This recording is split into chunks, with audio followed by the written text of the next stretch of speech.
जी good evening class. Good evening sir. Good जी evening sir. कैसे हैं आप सब? बढ़िया। चलिए देखिए, लास्ट क्लास में हम लोग 374 तक आईपीसी कंप्लीट कर चुके हैं और आज की क्लास में चैप्टर नंबर 16 का एक नया सेगमेंट जो है, जो सेक्सुअल ऑफेंसेस की बात करता है, वो शुरू करने जा रहे हैं। और ये जो सेगमेंट है 375 से लेके धारा 377 तक जाएगा। जी, कुल कितनी धाराएं होंगी कल्पना चौहान?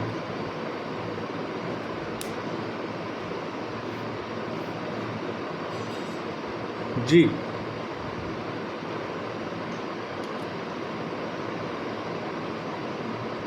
कल्पना, कैन यू हेयर मी?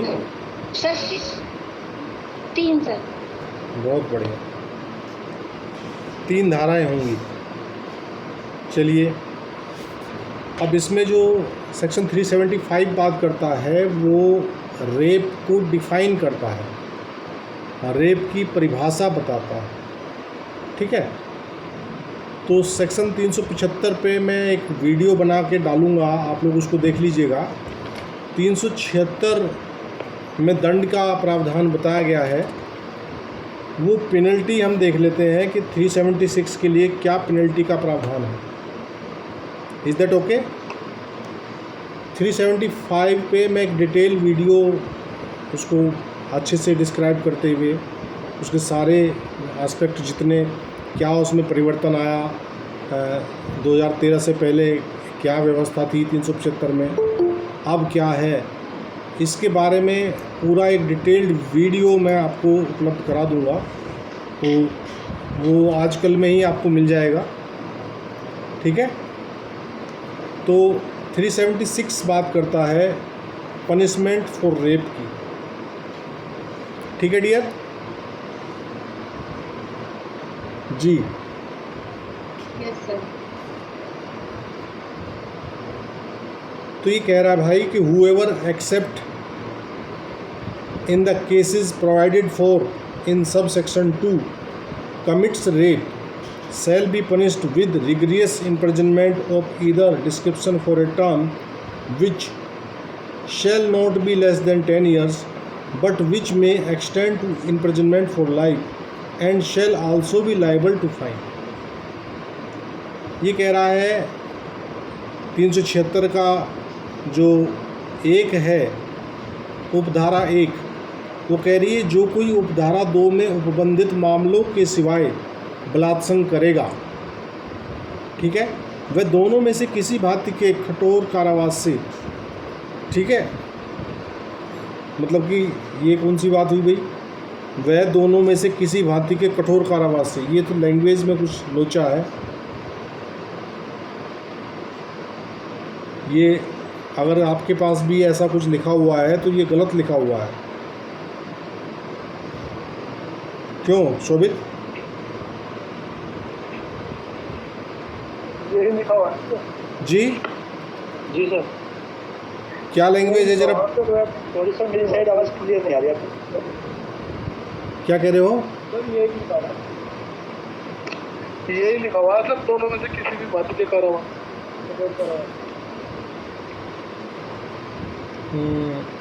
ये कह रहा है whoever except in the cases provided for in subsection 2 commits rape shall be punished with rigorous imprisonment of either description for a term। अच्छा, यहाँ डिस्क्रिप्शन जो बता रहा है वो टर्म के विषय में बात कर रहा है, कारावास के विषय में बात नहीं कर रहा। ठीक है, जी सर। यहाँ कारावास तो कठिन होगा, डिस्क्रिप्शन जो 2 आगे दिए हैं वो उनके बारे में बात कर रहा है। सर रिपीट करेंगे क्या क्वेश्चन था? पहले मुझे वॉइस क्लियर नहीं आई। हाँ, एक्चुअली थोड़ा सा एम्बिग्विटी हो रही थी लैंग्वेज में। यहाँ लिखा हुआ है हिंदी वर्जन में, जो कोई उपधारा 2 में उपबंधित मामलों के सिवाय बलात्संग करेगा वह दोनों में से किसी भांति के कठोर कारावास से। ये कुछ मतलब कि जो इसका हिंदी वर्जन है, इसमें rigorous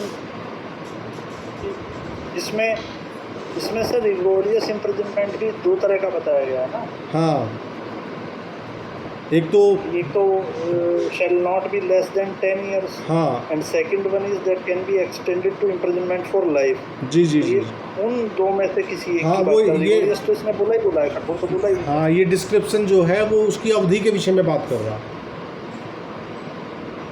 ji sir, severity of punishment. हाँ, ये अवधि ये है कि अवधि 10 वर्ष से कम की नहीं होगी, यानी कि मिनिमम जो रेप का पनिशमेंट है वो मिनिमम 10 ईयर है फ़िलहाल, और वो अप टू LI है, लाइफ इम्प्रिजनमेंट तक जाएगा। ठीक है, तो ये तो 376 का उपधारा 1 बात कर रहा है। ठीक, आज क्लास में उपस्थिति, मुझे लग रहा है कि सुबह क्लास होगी तो आज शाम को छुट्टी मार गई क्या सब?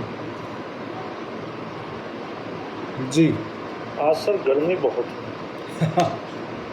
हाँ, गर्मी तो है, लेकिन नहीं, हमारे यहाँ मतलब अप्रोक्सीमेटली 45 के आसपास है सर टेम्परेचर। हाँ, उधर तो कुछ ज़्यादा ही रहता है, हमारे यहाँ से तो 2-3 डिग्री फालतू ही रहता है।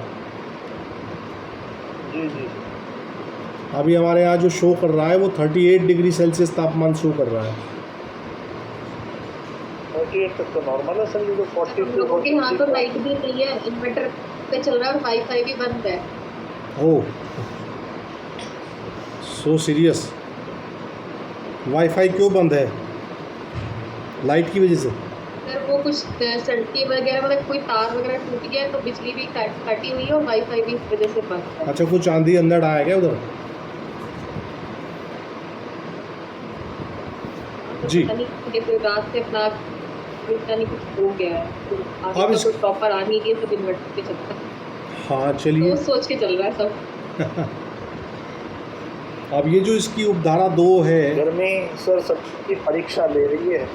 वो है ना संस्कृत का श्लोक कि विद्यार्थी जो है विद्या चाहने वाला सुख नहीं पा सकता, तो वो पहली लाइन तो बराबर हो रही है। सही बात है, विद्यार्थी को सब सुख त्यागने पड़ते हैं, है ना। अब इसका जो उपधारा 2 है उसको देखते हैं। वो कह रहा है whoever being a police officer commits rape. ठीक है, पुलिस अधिकारी होते हुए जो कोई रेप कमिट करेगा और कैसे, कहाँ कैसे कैसे करेगा, ये कह रहा है being a police officer commits rape. इसका पार्ट फर्स्ट कह रहा है within the limits of the police station to which such police officer is appointed. उस पुलिस थाने की जिसमें ऐसा पुलिस अधिकारी नियुक्त है, सीमाओं के भीतर।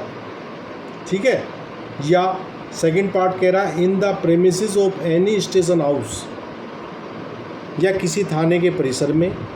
या नंबर 3 कह रहा है on a women in such police officers custody और in the custody of a police officer subordinate to such police officer. और कह रहा है कि ऐसे पुलिस अधिकारी की अभिरक्षा में या ऐसे पुलिस अधिकारी के अधीनस्थ किसी पुलिस अधिकारी की अभिरक्षा में किसी स्त्री से बलात्संग करेगा। ठीक है, समझ आया कुछ? तीन अवस्थाएं बता दी। जी सर। उपधारा 2 के जो सब क्लोज ए है, या हिंदी में कहें सब क्लोज का है, उसके जो फर्स्ट सेकंड थर्ड हैं वो 3 हम डिस्कस कर रहे हैं। तो 3 अवस्थाएं यहाँ बताई हैं। पहली अवस्था है उस थाने की जिसमें ऐसा पुलिस अधिकारी नियुक्त है सीमाओं के भीतर। तो थाने की सीमाएं आप सभी जानते ही होंगे, फौजदारी से ताल्लुक़ रखने वाले जो साथी हैं, और चाहे ना भी रखें तो ये तो नॉलेज सभी को होती है कि हर थाने की एक निश्चित सीमा होती है। ठीक। दूसरा कह रहा है कि किसी भी थाने के परिसर में in the premises of any station house. Any station house में आपने क्या कह दिया कि थाना कोई भी हो सकता है, ज़रूरी नहीं है कि जहाँ वो अपॉइंटेड हो वही थाना हो। क्यों शोभित? क्योंकि इसकी लैंग्वेज आ रही है in the premises of any station house, ठीक। और थर्डली कह रहा है कि ऐसे पुलिस अधिकारी की अभिरक्षा में या ऐसे पुलिस अधिकारी के अधीनस्थ किसी पुलिस अधिकारी की अभिरक्षा में किसी स्त्री से बलात्संग करेगा on a women in such police officers custody, यानी कि जो वुमेन है वो पुलिस अधिकारी की कस्टडी में है, ठीक। और in the custody of a police officer subordinate to such police officer. इस लाइन से क्या समझ में आया भाई? या तो वो व्यक्ति जो जिसके डायरेक्ट वो अभिरक्षा में है, या फिर उससे सुपीरियर अधिकारी भी तो हो सकता है ना जिसकी अभिरक्षा में है। क्यों शोभित? हाँ सर, मान लिया उसके इधर कोई अभिरक्षा में है तो कोतवाल भी हो सकता है, कोतवाल के जिसका कोई भी उच्च अधिकारी हो सकता है। जी जी जी। अब पार्ट बी देख लेते हैं इसका। वो कह रहा being a public servant commits rape on a women in such public servants custody और in the custody of a public servant subordinate to such public servant. वही बात यहाँ लोक सेवक के विषय में बात कही गई है जो कि थर्ड पार्ट में पुलिस अधिकारी के विषय में बात की गई है। ये कह रहा लोक सेवक होते हुए ऐसे लोक सेवक की अभिरक्षा में या ऐसे लोक सेवक के अधीनस्थ किसी लोक सेवक की अभिरक्षा में कि किसी स्त्री से बलात्संग करेगा।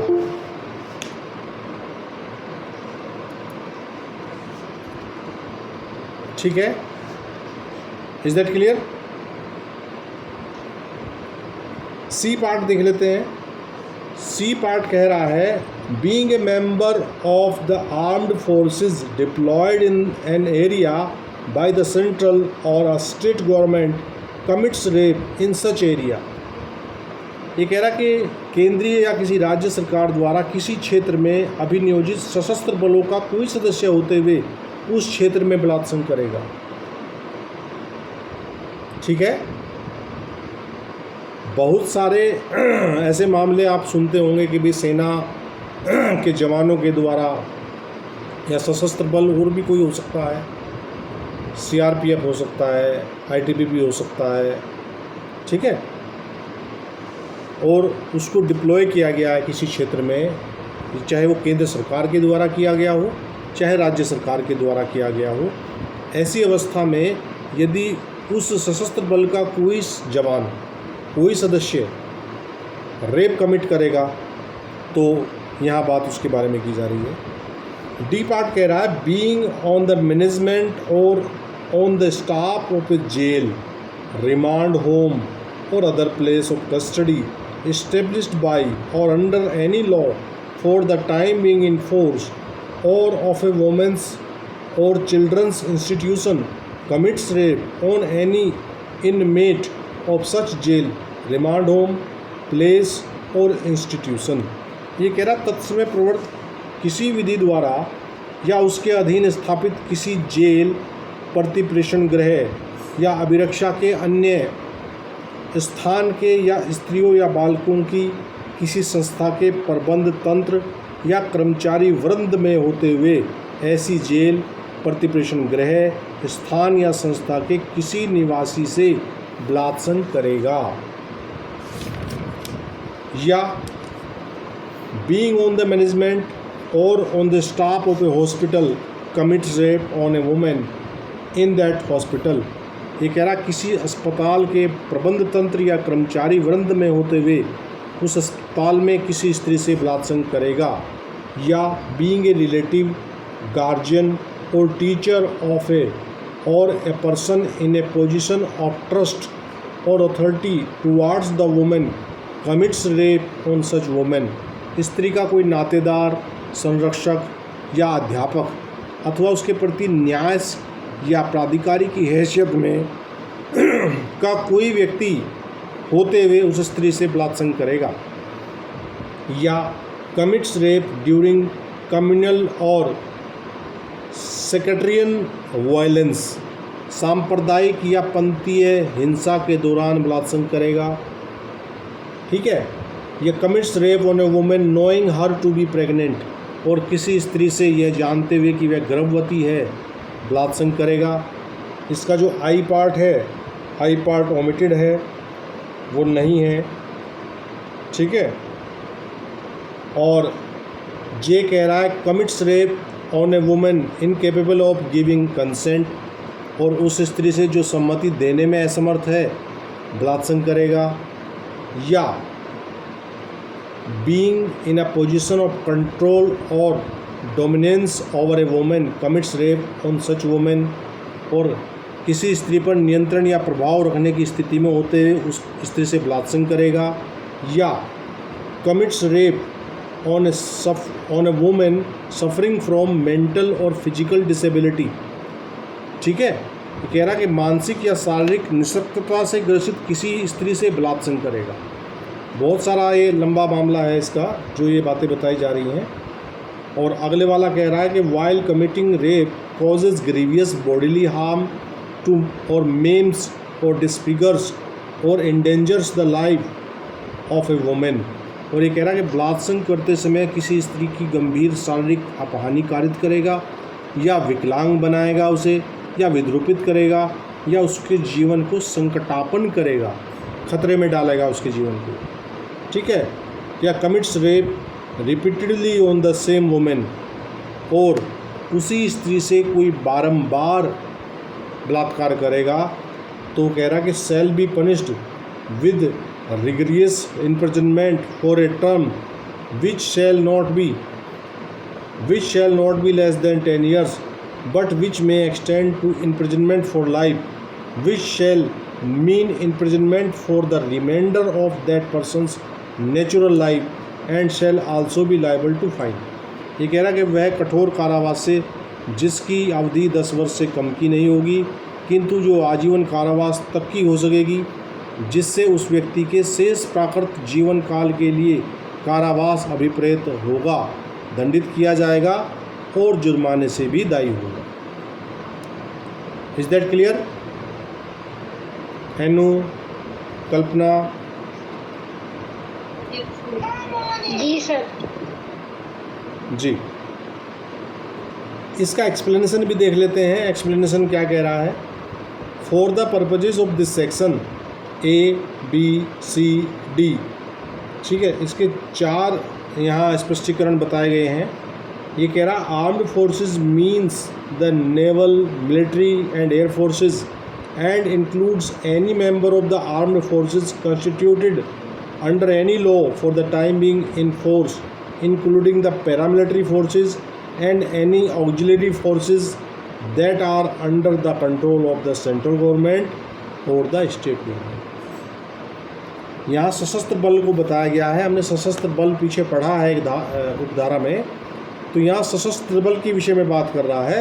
ये कह रहा है कि सशस्त्र बल से नौसैनिक, सैनिक और वायुसैनिक अभिप्रेत हैं, और इसके अंतर्गत तत्समय प्रवृत्त किसी विधि के अधीन गठित सशस्त्र बलों का, जिसमें ऐसे अर्धसैनिक बल और कोई सहायक बल भी है जो केंद्रीय सरकार या राज्य सरकार के नियंत्रणाधीन है, कोई सदस्य भी है। तो क्या समझ में आया? सशस्त्र बल एक तो आपके जो तीनों सेनाएं हैं वो सशस्त्र बल हैं ही, उसके अलावा अन्य कोई भी, चाहे वो राज्य सरकार के द्वारा गठित किया गया कोई बल हो, चाहे वो सेंट्रल गवर्नमेंट के द्वारा गठित किया गया कोई सशस्त्र बल हो। राज्य सरकार के द्वारा गठित कोई सशस्त्र बल के बारे में कोई बताएगा? राज्य सरकार के द्वारा किसी बल का कोई नाम बताएं जो सशस्त्र बल हो। जी, PAC, बहुत बढ़िया, PAC बताया है सरजीत शर्मा जी ने। PAC की फुल फॉर्म मुझे कौन बताएगा? एनु, आप पुलिस डिपार्टमेंट से ताल्लुक़ रखती हैं, क्या PAC की फुल फॉर्म बताएंगी आप? याद नहीं, तो PAC का फुल फॉर्म क्या है? याद नहीं कि मालूम नहीं, दो चीज़ें होती हैं। ना सर, याद ही नहीं है, मतलब ऐसा नहीं है पता नहीं है, पर फिलहाल अभी ये याद नहीं है। फिर आपने गोल मोल जवाब दिया। एक चीज़ तो ये है कि पता तो था सर, लेकिन अभी पता तो था लेकिन अब मुझे रिकॉल नहीं हो पा रहा है। और एक चीज़ है कि मुझे पता ही नहीं है, मेरे लिए this is the very new thing for me. अभी रिसेंटली अभी याद नहीं है कि पीएससी का फुल फॉर्म क्या है। हाँ पहले याद था ना। सर आप कंफ्यूज कर रहे हो। देखो आपके दो जवाब होने चाहिए, या तो आप स्पष्टली ब्लंटली कहें कि सर मुझे नहीं मालूम पीएससी के बारे में, मैं उसकी फुल फॉर्म मैंने ना पढ़ी है कहीं ना मैं जानती हूँ। एक जवाब तो ये होगा आपका। और दूसरा जवाब क्या होगा कि सर मुझे आइडिया था, मैंने कहीं पढ़ा ज़रूर था, लेकिन now I am not recall, मैं रिकॉल नहीं कर पा रही हूँ दिस टाइम, है ना। चलिए नोट कर लीजिए आप, पीएससी की फुल फॉर्म है provincial armed constabulary, provincial armed constabulary, that is PSC. ठीक है।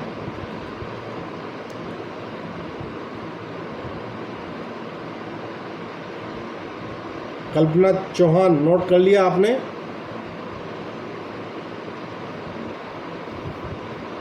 नहीं सर, दोबारा से बोल दीजिए। प्रोविंशियल आर्म्ड कॉन्स्टेबलरी, प्रोविंशियल का मतलब क्या होता है? प्रोविंशियल, ज्योतिका वर्मा जी हमारे साथ जुड़ी हुई हैं जी। प्रोविंशियल शब्द को क्या कहते हैं हिंदी में? कर पता नहीं है। प्रोविंस शब्द तो सुना होगा, प्रोविंस।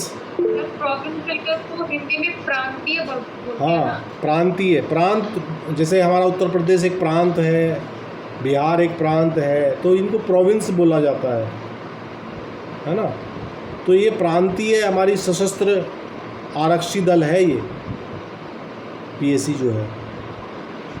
चलिए, तो सशस्त्र बल को आप समझ गए होंगे। मैंने जो प्रयास किया आपको पीएससी से कनेक्ट करते हुए, पीएससी का अर्थ बताते हुए, ठीक है। और हॉस्पिटल के बारे में स्पष्टीकरण जो इसका बी बता रहा है, वो कह रहा है hospital means the premises of the hospital and includes the, ये क्या है, patients of any institution for the reception and treatment of persons during convalescence और of persons requiring medical attention और rehabilitation। ये कह रहा है अस्पताल से अस्पताल का अहाता अभिप्रेत है, और इसके अंतर्गत किसी ऐसी संस्था का अहाता भी है जो स्वास्थ्य लाभ कर रहे व्यक्तियों को या चिकित्सीय देखरेख या पुनर्वास की अपेक्षा रखने वाले व्यक्तियों के प्रवेश और उपचार के लिए है। तो अस्पताल को यहाँ डिफाइन किया गया है। अब पूरी अस्पताल की जहाँ तक बाउंड्री लाइन है वो पूरा अस्पताल ही माना जाएगा।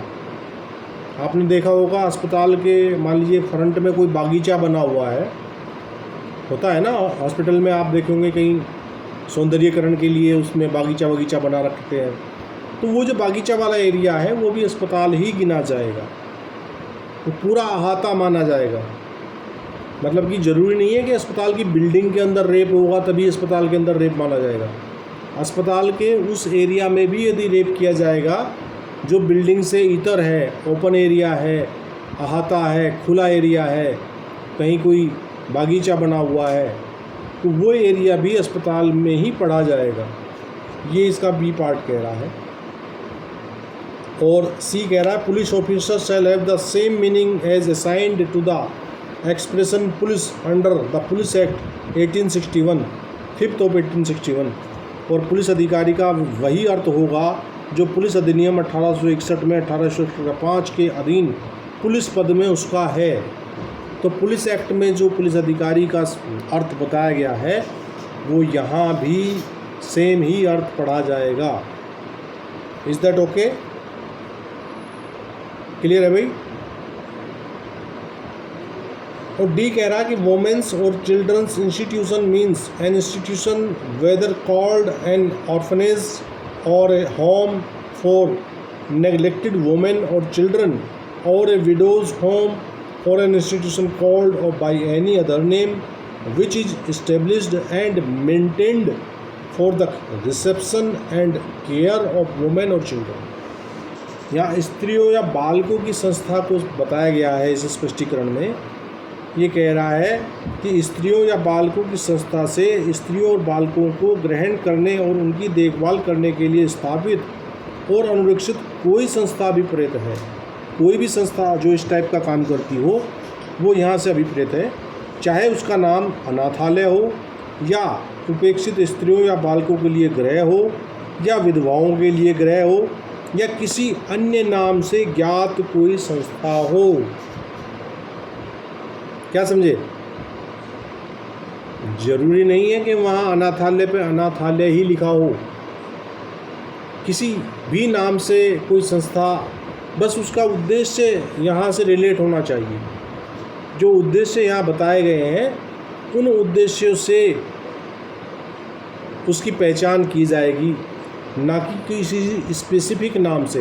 ये तो एग्जाम्पल के तौर पे इन्होंने बता दिया, अनाथालय है, स्त्रियों या बालकों के लिए या विधवाओं के लिए कोई आश्रम है, तो वहाँ कुछ भी रख सकते हैं ना भाई। आपने कोई मान लीजिए अनाथालय बनाया और अनाथालय का नाम रख दिया आपने नया सवेरा, तो कुछ भी मतलब व्हाट्सोएवर, ये जो कहा है कि विधवाओं के लिए गृह या किसी अन्य नाम से ज्ञात कोई संस्था हो। क्लियर हुआ भाई? जी। और इसमें इसका पार्ट 3 कह रहा है भाई कि whoever commits rape on a woman under 16 years of age shall be punished with rigorous imprisonment for a term which shall not be less than 20 years but which may extend to imprisonment for life, which shall mean imprisonment for the remainder of the person's natural life and shall also be liable to fine। और ये कह रहा है कि जो 16 वर्ष से कम आयु की किसी स्त्री से बलात्संग करेगा वह कठिन कारावास से जिसकी अवधि 20 वर्ष से कम की नहीं होगी, मिनिमम 20 ईयर्स, किंतु जो आजीवन कारावास जिसका अभिप्राय उस व्यक्ति के शेष प्राकृत जीवन काल के लिए कारावास होगा तक की हो सकेगी दंडित किया जाएगा और जुर्माने से भी दंडनीय होगा। Is that okay? तो जो आई में हमने देखा था कि एक सेक्शन जो है वो ओमिटेड था, वो सेक्शन ओमिटेड 16 वर्ष से कम आयु की स्त्री के लिए प्रावधान था वहाँ। अब चूँकि यहाँ तीसरे पार्ट में अलग से सज़ा का प्रावधान, एक सीवियस मतलब एक भारी सज़ा का प्रबंध यहाँ कर दिया गया है, तो 16 वर्ष से कम आयु के संबंध में वहाँ से उसे हटा दिया गया है और यहाँ नंबर 3 में उसे डाल दिया है। Is that okay? अब यहाँ इसके परंतुक है, प्रोविज़ो बता रहा है तीसरे में, ये कह रहा है provided that such fine shall be just and reasonable to meet the medical expenses and rehabilitation of the victim and provided further that any fine imposed under this subsection shall be paid to the victim. ये कह रहा परंतु ऐसा जुर्माना पीड़ित की चिकित्सा व्ययों और पुनर्वास की पूर्ति करने के लिए न्यायोचित और युक्तियुक्त होगा, परंतु यह और कि इस उपधारा के अधीन अधिरोपित किसी भी जुर्माने का संदाय पीड़ित को किया जाएगा। क्लियर है भाई? Is that okay?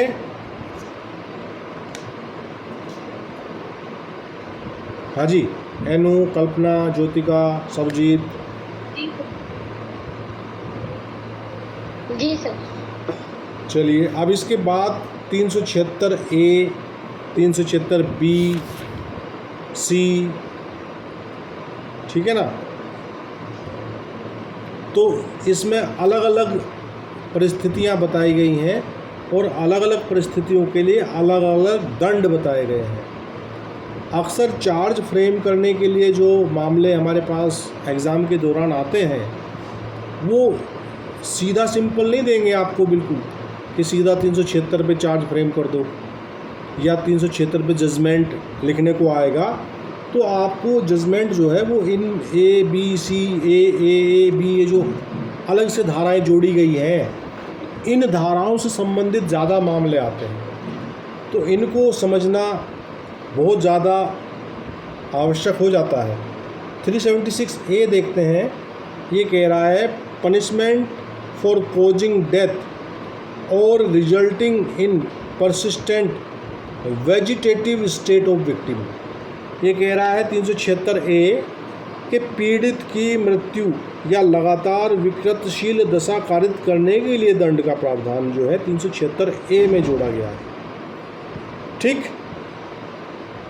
ये कह रहा है कि whoever commits an offence punishable under subsection 1 or subsection 2 of section 376 and in the course of such commission inflicts an injury which causes the death of the woman or causes the woman to be in a persistent vegetative state shall be punished with rigorous imprisonment for a term which shall not be less than 20 years but which may extend to imprisonment for life, which shall mean imprisonment for the remainder of the that person's natural life or with death।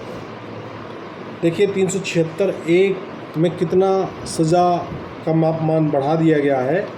ये कह रहा है कि जो कोई धारा 376 की उपधारा 1 या उपधारा 2 के अधीन दंडनीय कोई अपराध करता है और ऐसे अपराध के दौरान ऐसी कोई क्षति पहुंचाता है, कैसी, जिससे स्त्री की मृत्यु कारित हो जाती है या जिसके कारण उस स्त्री की दशा लगातार विकृतशील हो जाती है, या वह ऐसी अवधि के दौरान ऐसी अवधि के कठोर कारावास से जिसकी अवधि 20 वर्ष से कम की नहीं होगी किंतु जो आजीवन कारावास तक की हो सकेगी, जिससे उस व्यक्ति के शेष प्राकृत जीवन काल के लिए कारावास विपरीत होगा या मृत्यु दंड से दंडित किया जाएगा। जी क्लियर है?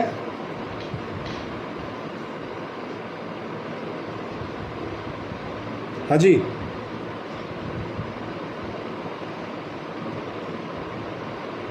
बोलो भाई।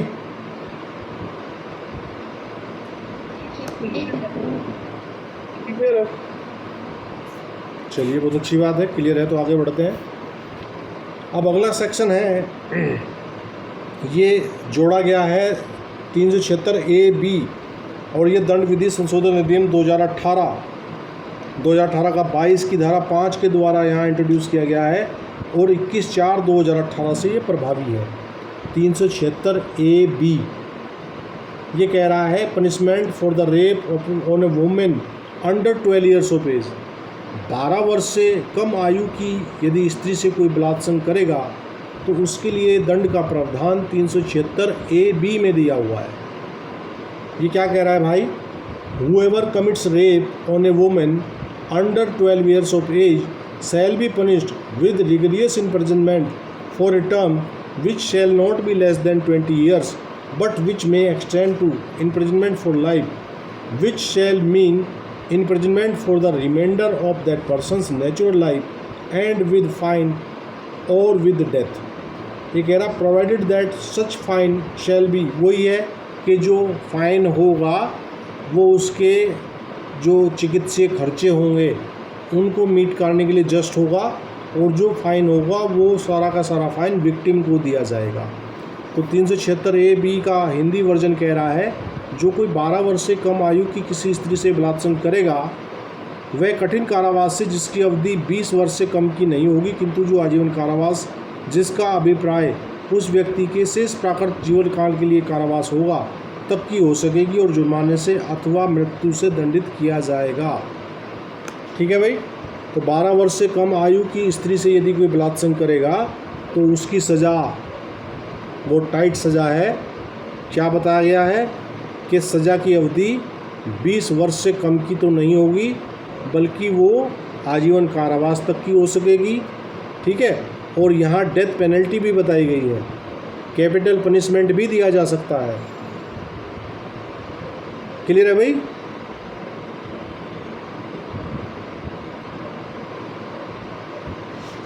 कल्पना, ज्योतिका, हाँ सर। क्या बात बड़े ढीले से बोल रहे हो तुम? आज ज़्यादा गर्मी का प्रकोप हो रहा है शायद, ऐसा ही है क्या? नहीं सर। हाँ, कुछ रिस्पॉन्स बड़ा जैसे कि वो गर्मी तो है ही भाई, देखो गर्मी तो मुझे भी देखो पसीना आया हुआ है। अब 376 बी देख लेते हैं। 376 बी कहता है sexual intercourse bye husband upon his wife during separation. पति द्वारा अपनी पत्नी के साथ पृथक्करण के दौरान मैथुन। तो यहाँ रेप शब्द हट गया, चूँकि वो अभी पति पत्नी है। क्यों एनू? पृथक्करण पढ़ा है आपने कहीं? Separation judicial separation Hindu marriage act में है ना? है जी, एक्ट में धारा हिंदू मैरिज एक्ट में धारा 9 में है सर। हाँ, तो वहाँ क्या होता है कि जो शादी है वो एक तरह से निलंबित अवस्था में रहती है उस दौरान। सस्पेंडेड मतलब सस्पेंडेड है मैरिज उस दौरान।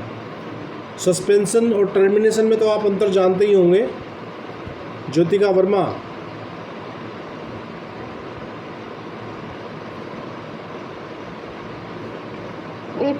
सस्पेंशन और टर्मिनेशन में क्या अंतर होता है? अगर आपसे इंटरव्यू में पूछ लिया जाए कि सस्पेंशन और टर्मिनेशन में क्या अंतर है, बताइए। सस्पेंशन का तो मतलब है कि स्थगित हो गई है। सर दूसरे का मतलब नहीं पता है। एनू आप बताइए।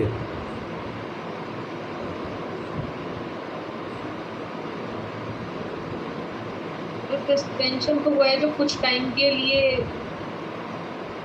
कर दी जाए, और टर्मिनेट होता है सर जो ख़त्म ही कर दिया जाए।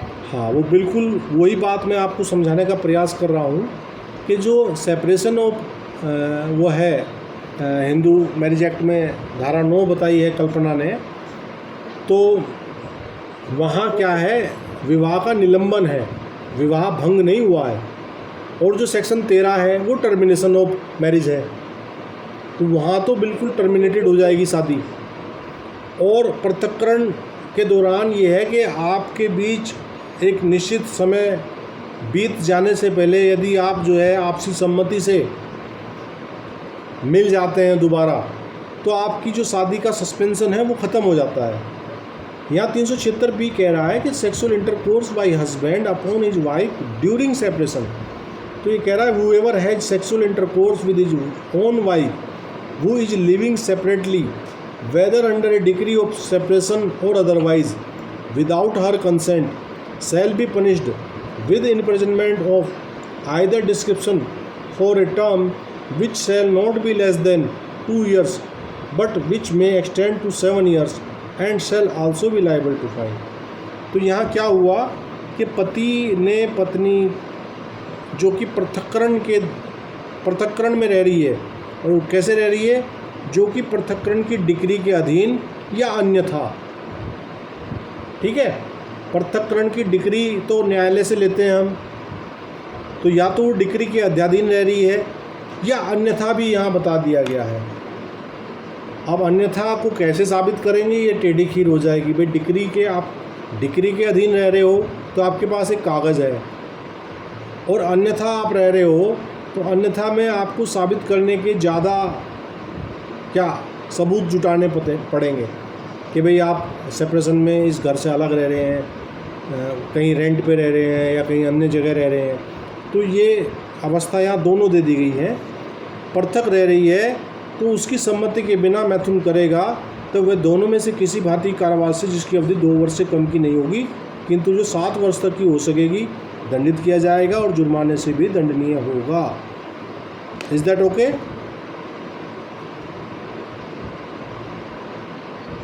और यही कृत्य यदि पति टर्मिनेशन ऑफ मैरिज के बाद करे तब क्या होगा कल्पना?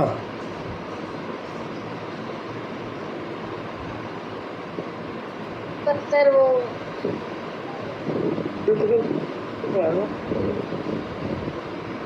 फिर वो क्या होगा कल्पना?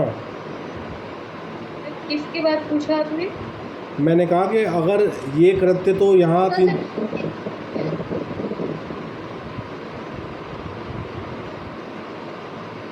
मैं कह रहा हूँ कि ये 376B तो जब लग रही है जब आप सस्पेंशन ऑफ मैरिज के दौरान ये एक्ट कर रहे हैं। यदि टर्मिनेशन ऑफ मैरिज के बाद ये एक्ट कोई पति करेगा, जो कि अब पति नहीं भूतपूर्व पति हो चुका है, भाई डिवोर्स के बाद तो आपकी जो स्थिति है वो क्या हो जाती है? तो सर उस पर 376 का ही चार्ज लगेगा ना? फिर तो सीधा उस पर रेप का ही चार्ज लग जाएगा। ठीक है ना जी। कपिल नाम की एक आईडी जुड़ी है हमारे साथ क्लास में। कपिल जी मेरी आवाज़ सुन पा रहे हो तो प्लीज़ इंट्रोड्यूस योर सेल्फ। जी कपिल चौधरी एडवोकेट सर। कहाँ से हो भैया? जी कहाँ से हो? गाँव नाहर माजरा नपुर। अच्छा, नाहर माजरा से हो। प्रैक्टिस सहारनपुर में कर रहे हो? जी सर। अच्छा अच्छा अच्छा, स्वागत आपका क्लास में जी। तो 376B का एक स्पष्टीकरण है। स्पष्टीकरण बता रहा है कि इस धारा में जो मैथुन शब्द बताया गया है वही है जो 375 के खंड क से लेके और खंड घ में वर्णित कोई कृत्य अभिप्रेत है। तो 375 का जो मैं वीडियो डालूंगा उसमें आप उसको सारा आपको विस्तार पूर्वक समझाते हुए बताऊंगा।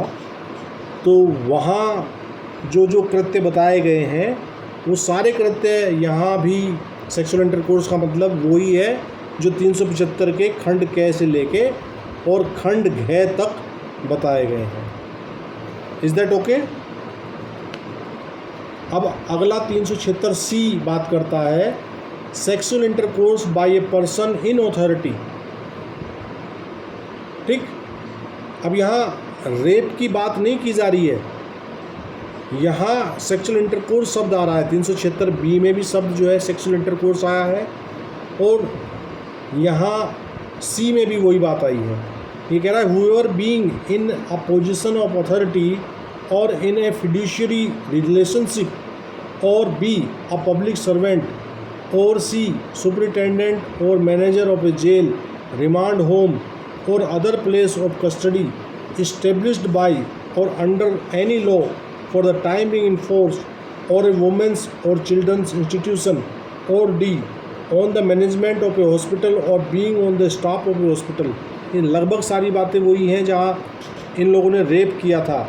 अब यहाँ ये बात कर रहा है कि प्राधिकार वाली स्थिति में आप हैं और उसके दौरान वो क्या कह रहा है, एब्यूज सच पोजीशन और फिड्यूशियरी रिलेशनशिप टू इंड्यूस और seduce any women either in his custody और under his charge or present in the premises to have sexual intercourse with him, such sexual intercourse not amounting to the offence of rape shall be punished with rigorous imprisonment of either description for a term which shall not be less than 5 years but which may extend to 10 years and shall also be liable to fine। ये कह रहा है कि ऐसी किसी स्त्री को जो उसकी अभिरक्षा में है या उसके भार साधन के अधीन है या परिसर में उपस्थित है, अपने साथ मैथुन करने हेतु जो बलात्संग के अपराध की कोटि में नहीं आता, उत्प्रेरित या विलुप्त करने के लिए ऐसी स्थिति या वैश्वासिक संबंध का दुरुपयोग करेगा। यहाँ वो अपनी परिस्थिति का मिसयूज कर रहा है और उसे जो है क्या कर रहा है, उत्प्रेरित या विलुप्त कर लिया है उसने अपनी परिस्थिति के, और उसे अपने साथ सेक्सुअल इंटरकोर्स करने के लिए क्या करता है, वो अपनी जो उसकी स्थिति है, जो उसकी पोजीशन है, उसका मिसयूज करते हुए वो सेक्सुअल इंटरकोर्स कर रहा है, मैथुन कर रहा है, जो कि बलात्संग के अपराध की कोटि में नहीं आता। ठीक है, वह दोनों में से किसी भांति के कारावास से जो 5 वर्ष से कम की नहीं होगी किंतु जो 10 वर्ष तक की हो सकेगी दंडित किया जाएगा और जुर्माने से भी पनिशेबल होगा। ये 376C बता रहा है और इसका स्पष्टीकरण भी वही सेम स्पष्टीकरण है जो हम अभी पिछली धारा में पढ़ के आए हैं। और इसमें इस धारा के प्रयोजनों के लिए धारा 375 का स्पष्टीकरण 1 भी लागू होगा और स्पष्टीकरण 3 इसका कह रहा है कि किसी जेल, प्रतिप्रेषण गृह या अभिरक्षा के अन्य स्थान या स्त्री व बालकों की किसी संस्था के संबंध में अधीक्षक के अंतर्गत कोई ऐसा व्यक्ति है जो जेल, प्रतिप्रेक्षण गृह, स्थान या किसी संस्था में ऐसा कोई पद धारण करता है जिसके आधार पर वह उसके निवासियों पर किसी प्राधिकार या नियंत्रण का प्रयोग कर सकता है। क्या समझे भाई? प्राधिकार और नियंत्रण का प्रयोग कौन करेगा? जिसके पास कुछ अथॉरिटी होगी। तो यहाँ अधीक्षक के अंतर्गत ऐसा कोई व्यक्ति, अधीक्षक का मतलब कि वो जो वहाँ सुपरिटेंडेंट है केवल वो ही नहीं, उसके अलावा भी कोई ऐसे व्यक्ति हो सकते हैं जो प्राधिकारवान अवस्था में वहाँ हैं। तो अधीक्षक को यहाँ आप जो है उसके नैरो अर्थ में ना समझें। यहाँ अधीक्षक का मतलब है जिसके पास ऐसे अधिकार हों जिन अधिकारों का वो वहाँ पर रहने वाले व्यक्तियों पर कोई प्रयोग कर सके, कोई उनका मिसयूज कर सके। क्या समझे? और स्पष्टीकरण 4, वो अस्पताल और स्त्री और बालकों की संस्था वही है जो पिछली धारा में हम पढ़ के आए। क्या समझे? हाँ जी एनू। जी सर। अब one of the most important section है 376D। 376D है जो बात करता है गैंग रेप की। गैंग शब्द तो आप जानते ही होंगे, ठीक है? ये कह रहा where a women is raped by one or more persons constituting a group or acting in furtherance of a common intention, each of those persons shall be deemed to have committed the offence of rape and shall be punished with rigorous imprisonment for a term which shall not be less than 20 years but which may extend to life, which shall mean imprisonment for the remainder of that person's natural life and with fine। और provided कह रहा है कि provided that such fine shall be just and reasonable to meet the medical expenses and rehabilitation of the victim. तो 376D बड़ा important section है। ये कई बार आपके एग्ज़ाम में चार्ज वगैरह फ्रेम करने के लिए आ जाता है। ये कह रहा है कि जहाँ किसी स्त्री से एक या अधिक व्यक्तियों द्वारा, देखिए यहाँ शब्द जो है व्यक्तियों द्वारा आ रहा है। क्या समझे? एक समूह गठित करके ज़्यादा व्यक्ति हैं, ज़्यादा लोगों का ग्रुप होगा।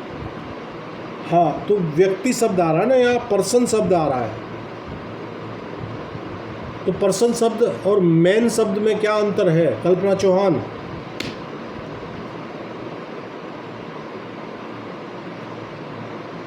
सर एक या अधिक व्यक्ति, यही तो पूछ रहे हो आप?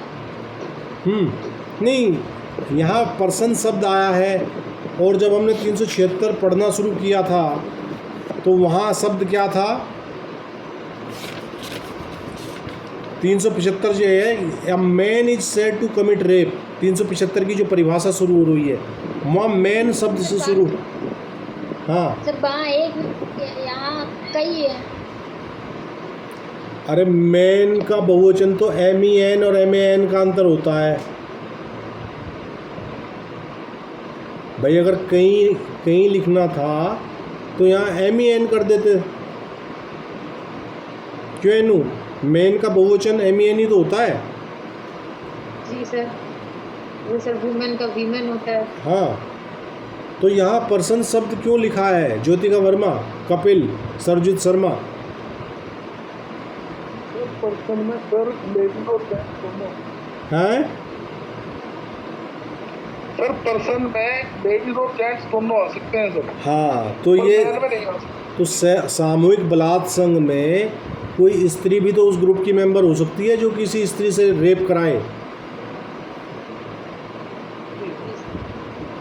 ये कह रहा है जहाँ किसी स्त्री से एक या अधिक व्यक्तियों द्वारा एक समूह गठित करके या सामान्य आशय को अग्रसर करने में कार्य करते हुए बलात्कार किया जाता है।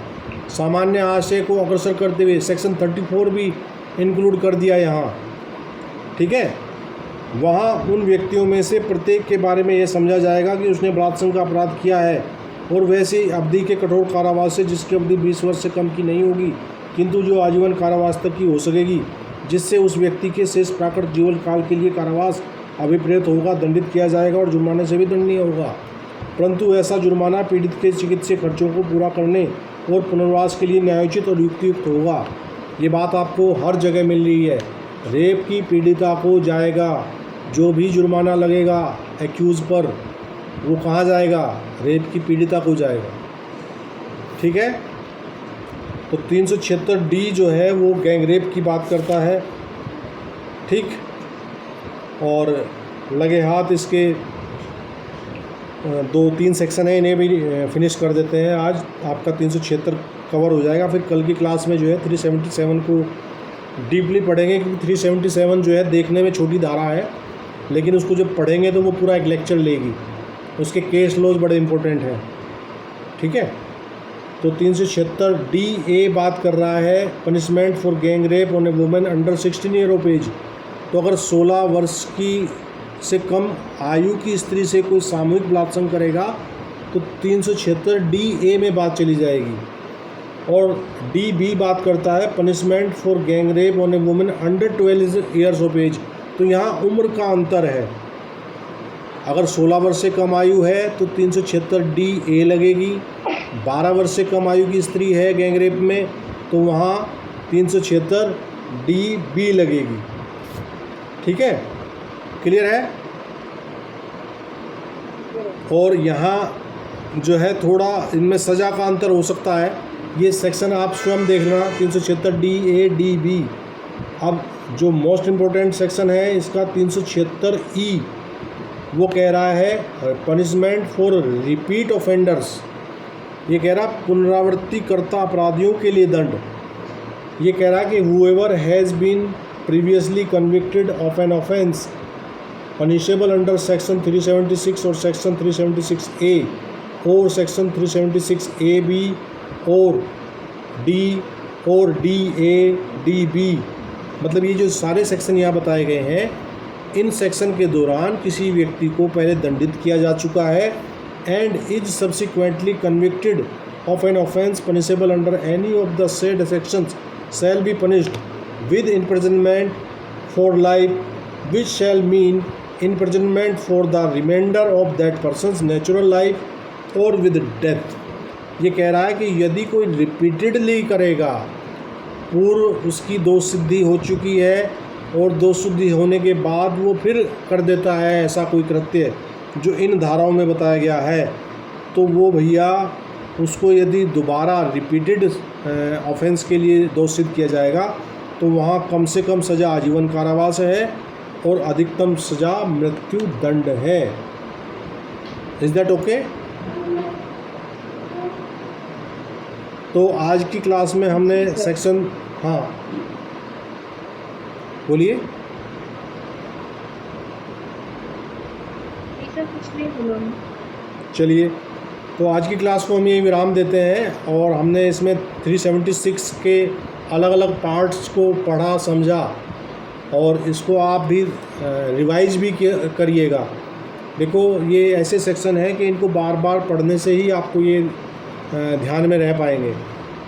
चलिए आज की क्लास को हम यहीं विराम देते हैं, मिलेंगे कल की क्लास में। Okay, good night to all of you.